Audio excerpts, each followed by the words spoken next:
Now we come to item 1. Item 1 is the ark. This book that we use here is the tabernacle. There are many books that show many pictures, but as we get to the ark, I'm going to try and hold this up. This is a picture of the ark redesigned for this book, the way it was in the tabernacle, and we're going to see pictures of how it's made up. But of course it was made up of acacia wood, covered with pure gold. Above the ark we have the cherubim, and we're going to learn all about this design. So he says now in verse 10, V'yosu arein, they shall make an ark, atzei shitim of acacia wood. What are the dimensions? What's the size? Amosayim v'chetzi orkei. 2.5 cubits long, v'yama v'chetzi rochbei, 2.5 cubits wide, v'yama v'chetzi kemosei, and 2.5 cubits high. So it's 1.5. Just wanted to see if you're listening. Verse 10, v'yosu arein, ki inyan arein she'esim b'lei raglayim. These are like chests that are made without feet. Asuyim kimina argus, like a box. Shekedim, which is called isrim belaz, yeshiv al shulav, sitting on its bottom. The Balaturim says, V'yosu arein. Aaron has the word of Oron, their light. This is the light of Israel. It also has the letters of Norah, which is awesome. That's especially a valley word, awesome. All of the dimensions of the ark have a half in them to show that when someone truly accomplishes in his Torah study, he's humbled and he knows he's only half. Now, the ark was made of acacia wood, but overlaid with gold. You should cover it with pure gold, from within and without. And then you shall design upon it, make upon it, a crown of gold, sabiv, round about. And here, Rashi explains. Let me first show you the picture, and then we'll see Rashi's explanation. Rashi explains that actually 3 separate wooden arks were made. One fit into the other. We see here in this picture, if you can see it, 1, 2, 3. One slides into the other. Now let's look at Rashi as he explains it. 11, that Bezalel, who was the chief craftsman, he made 3 arks. Shnayim shel zav, v'echad shel eitz, 2 of gold. Correction, 2 of gold and 1 of wood. V'arba ksolim, and 4 walls. V'shulayim l'chol echad, and bottoms for each of suchim l'mayla. So that's how you can have it overlaid. Nosan shel eitz b'seich shel zav. He placed the wooden ark in the ark of gold. V'shel zav b'seich shel eitz, and the ark of gold in the wooden ark. V'chipa svasel ayyena b'zav. The only problem was the wood was still visible. He covered the edge with gold. It was overlaid with gold from without and from within. So I believe I said earlier he made 3 wooden arks. That was a slip of the tongue. He made 1 wooden ark and 2 golden arks. Zeir zov kimin keser mukap leisov, like a crown round about. Lamayla misvasav, above its rim. She'asa aron achitzin gavaya min apnimi. He made the outer ark higher than the inner ark. Achol lemul ovi akpedes. Opposite the thickness of the ark cover, lamayla heimenu mashu, slightly above it. Ukshapa akapedes shecheb alavi aksolim. So that when the ark cover, which we're going to learn about, lays on the thickness of the walls, eila hazer, lamayla, the crown extends above. Mikol ove hakapedes kolshu, above the thickness. Usimin the kasartera. This is a sign of the crown of the Torah. Now he says, you shall cast or pour for it arba tabezov, 4 rings of gold. Outside the ark there were rings of gold. And you place it on the 4 corners. What are the purpose of these rings? The staves are going to go through these rings. 2 rings upon one side, and 2 rings on the other side. Rashi v'yatzakta lashon hatocha k'targumei casting palmes of ketagomis viesa corners of azabes alyenis samach chapedes hayenasunas in the upper corners near the ark cover they were placed shtayim bikan, two on each side leroch b'shaloron on the width of the ark bahabadim nesunim bohem, and the staves were inserted within these rings. V'yorke shaloron mapsik ben abadim, and the length of the ark came between the two staves amasayim b'chetzi ben bad labad, so therefore there were 2.5 cubits between each stave. So that two people who carry the ark can walk between them. That is what it is explained in the tractate Menachos, in the portion of the two lechem.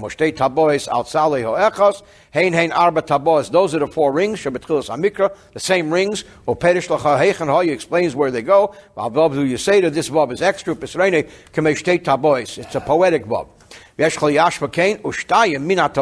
2 of the above, Sali is a side. So now let's look at the picture. First of all, in this picture, we see the rings. And here we see the staves going through the rings. And those staves were never removed from the rings. They always, in the tabernacle, remained in the rings. Here you have a view of the top of the ark, which we've not really gotten into yet.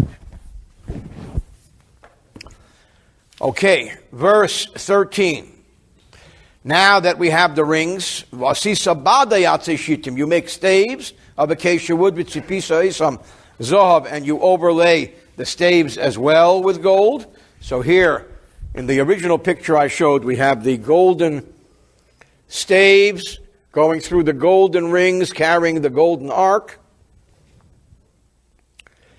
Rashi bade meite staves. 14 vehevesas habadim batabois. You then place the staves into the rings. Al tzalis ha'oren, at the sides of the ark. Loses, they are simply utilized to carry es ha'oren bohem, to bear the ark with them. 15. Betabes ha'oren yiyu abadim, in the rings of the ark shall the staves be. Le yasuru mimenu, they shall never be removed. In the tabernacle, these staves remained in the ark even when it was permanently or semi-permanently, temporarily set up. Whether the ark was moving or not, the staves always remained there. 15, Rashi, lo yasuru mimenu le'elam, they could never, ever be removed. There's an interesting teaching that everything has a symbolism, of course. What is the symbolism of the staves? The ark, of course, represents the Torah. The staves represent those who hold and support the Torah, those who fund Judaism.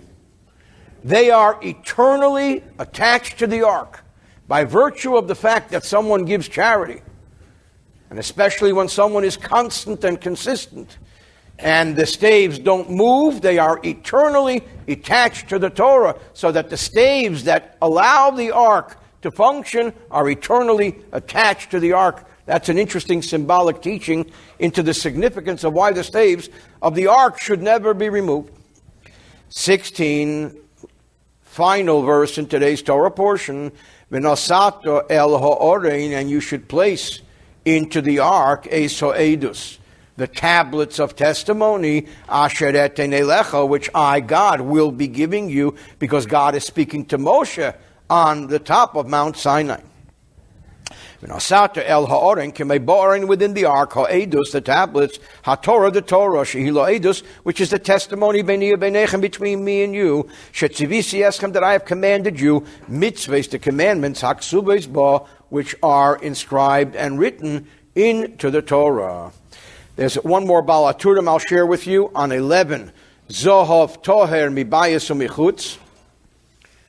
That the idea of the Zohov and the toher, that the gold has to be pure within and without, has the numerical value of Hine HaChocham Yirtocho Kibaro, that a Torah scholar, his essence, his internal actions, his essence being should be like his external vision. People should be truly what they look like. And you shouldn't have people who look like they are one and act like they are something else. So that is the interesting teaching of the Baal HaTurim. Chapter 25, verse 17. The second portion of Truma. Yesterday, we began describing the tabernacle, the Mishkan, the various tabernacle parts. And today we begin studying about the cover of the ark, also known as the ark cover. This is a picture coming from the book, The Tabernacle, which we use here. And we see the Kruvim with their wings spread over the top of the ark, all beaten out of pure gold. And as we will learn, our sages taught that when the Jewish people behaved themselves and did what they should be doing and lived the lifestyle of Torah and mitzvahs and Ahavas Yisrael, the Kruvim looked at each other, gazed at each other like two lovers. When the Jewish people did not, they turned away from each other. And this was one of the miraculous components of the Kruvim. The Kruvim had bodies like birds and faces of children. Kruvim, in Aramaic, the word for child is ravyo. Kruvim is kiravyo, like a child, childlike. And this represented God's eternal presence with the Jewish people. So now we'll study the portion of the ark cover and the Kruvim. Verse 17. V'yasiso, and you shall make chapores, a cover, zohav toir, of pure gold, an ark cover.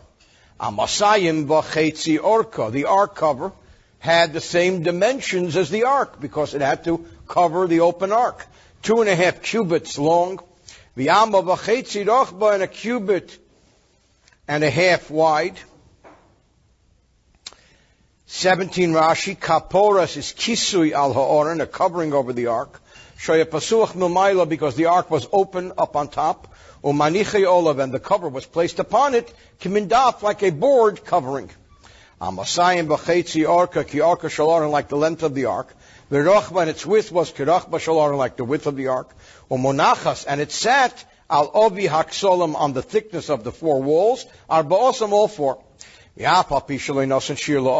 though the Torah does not specifically spec out how wide or how thick the cover was, Per Shurabi Seino, our sages interpreted, that it was a handbreadth. And that's something like this, like 4.5 inches. So it's a pretty thick cover. Now, on top of the cover, V'yasiso, you shall make Shnayim kruvim zov, 2 kruvim of gold. Miksha tasa isam, they have to be beaten. Mishnei ktseis hakapedos, at the 2 ends of the ark cover. And that was, as my mother Zol Gesundsein says, a job and a half. Kruvim tmus partzuf tinik lohem, they had the form of the face of a child. Miksha tasa, shalesasim b'pnei atzmam, do not make them separately. And then join them, solder them, connect them to the top of the ark. That would be easy. Weld them, like welders. Shekadin surder in Old French. Hello. You have to actually make it together with the ark cover. Hotels of harbe. Take a lot of gold. In the beginning of the making of the ark cover, V'haki papatishem, beat it with a hammer over corners and with a mallet, be'ems in the middle. V'roshin be'otim l'mayla, and the head should project upward. V'tzayin, and then form through this process, hakruvim, the kruvim, biblitas ktsesav, out of the projection of its ends, and that's talent. Miksha Batedis in Old French, one against the other, they shall strike. Ktseis hakapedas, Roshe hakapedas, the heads of the cover. The Balaturim here says, on 18, Shnayim Kruvim, Ufneim Ish Alochiv, that the face was one to the other like two friends who are discussing and debating words of Torah. The word Kruvim has the numerical value of Mare Koved. Kruvim is keravya, like a child. As it says, Kinar Yisrael, the Jewish people are a young lad. God says, I love him, I love this little boy. The Jewish people are like a cute little boy, like an adorable kid. That's keruvya, like a child. Now he specifies 19, V'asei kruv echad mikotzo mizeh. Make one kruv at one end. Kruv echad mikotzo mizeh, the other kruv at the other end. Min akaperes, out of the ark cover, tasos akruvim, you shall make the kruvim, al shnei ktseisiv, upon the two ends. Rashi, V'asei kruv echad mikotzo. Don't misunderstand that there are two at each end. Kruv echad mikotzo mizeh, one at each end. Min akaperes atzma, from the cover itself. Tasus akruvim zel pirshe. That's the meaning shell. Miksha taseis, and beaten. Shalisasim b'fnei atzmam schabim lakapedes. As we learned yesterday, as we learned in the last verse rather, don't make them independently and then weld them together. And now he goes on to say in the next verse, 20, and let's just pause for a second and look here again at the photograph of, this is actually a photograph of a model that was created. And I want to point out here that as we look into various books, there are various shapes, various designs. There are differing opinions, and it doesn't mean that everything that we have in this book is 100% consistent. You look in other Chumashim, they'll be a little bit different, but basically the Kruvim looked more or less like this, and we see that their wings were spread, because when a bird is not flying, its wings sit over its body, and here we see that the opposite is true. They're causing, let's say, a shading, so to speak, to take place over the ark. So now we read in verse 20, where he specifies that V'hoyu akruvim, the kruvim shall be persei chnafayim, spreading their wings out l'mayla on high, sochechin bechanfeim, screening with their wings ala kapetus over the ark cover, ufneim ish elocha, with their faces one towards the other, ela kapetus, towards the ark cover, yu pnei akruvim, should the faces of the kruvim be.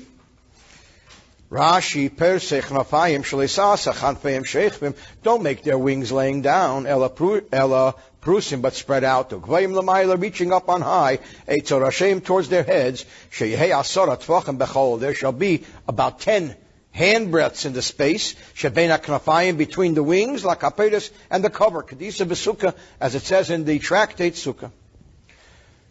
21, V'nosato es hakapetus ala oren milmoila. Then you shall place the ark cover over the ark above, v'el ha'oren, and in the ark, titan, you shall place es ha'edus, the tablets, the testimony, asher eten elecha, which I will give you. 21, v'el ha'oren, titan es ha'edus. Rashi says, we already mentioned this. Lo yadati lama nichpol. In the simple interpretation, I don't know why it's being repeated again. It seems redundant. Now, there are medrashic interpretations, but Rashi, his mission statement says he gives the simple interpretation. Sharik vanemer nosate el ha'oren esoedis. It already says you shall place the ark v'yesh leimar. Perhaps we can say that while the ark was alone, without a cover, he first puts the tablets, all of it, and then he places the ark cover. That's exactly what happened. He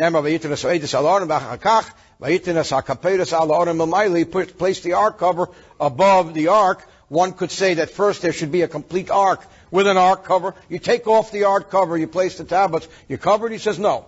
First you place the tablets, then that would be the first time that you actually place the ark cover on. Perhaps that is the intent, says Rashi. Now, 22, a famous verse. V'ne'adati lecha Hashem, and I will meet with you there, says Hashem. When I will want to speak to you, the Jewish people, where does God speak from? The voice emanates from between the two cherubim over the ark. That's where the revelation comes from. V'dibarti itcha, I will speak with you. Me'al hakapedas, from above the ark cover. Mi bein shnei hakrubim, from between the two cherubim. Asher al arein ho'edus, which sits upon the ark of testimony. Eis kol asher atzava eischa el b'nei Yisrael, whatever I have to command you to the Jewish people, that is where I will speak to you. That's where the voice of Hashem, so to speak, emanates from.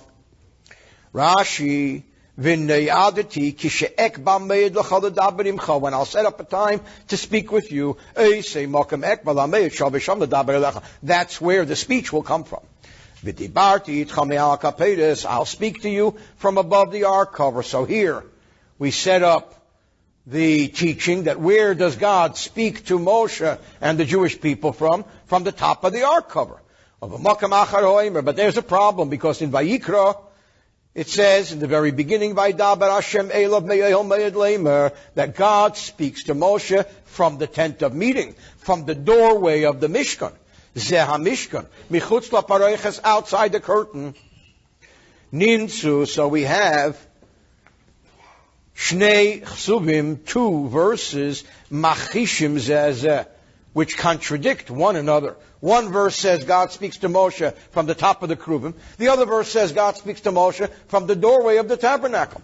What do we say every day in the introductory chapter before the Rabbanan Kaddish and davening? We lay out the 13 principles through which the Torah is interpreted.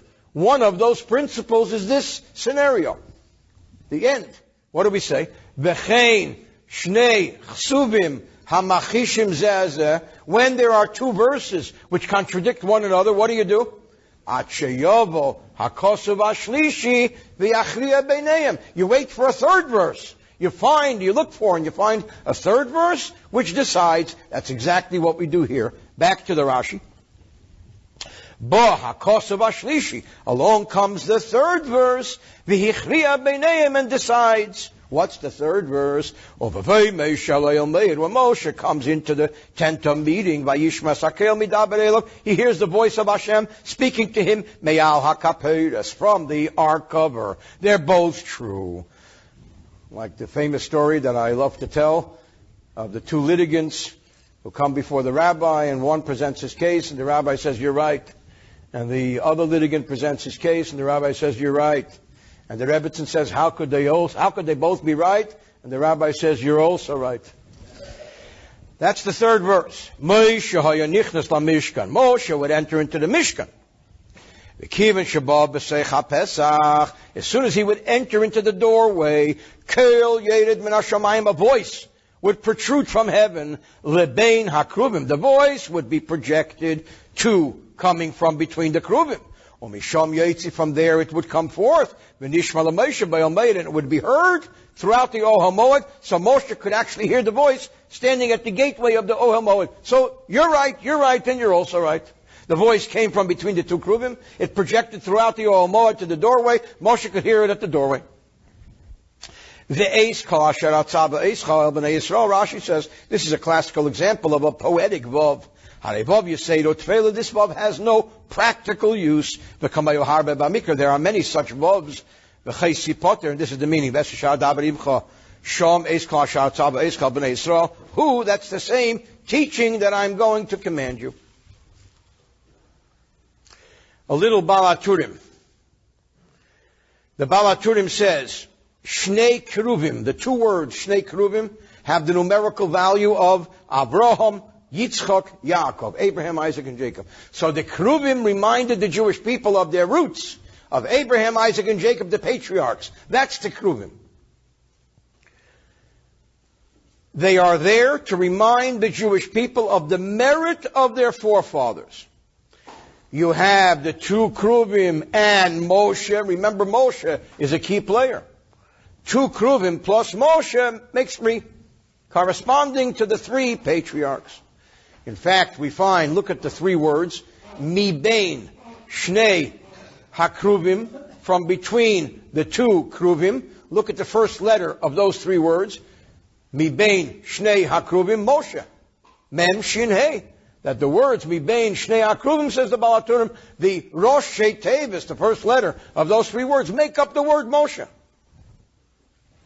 So that's Moshe's great part in being the intermediary, the connecting intermediary.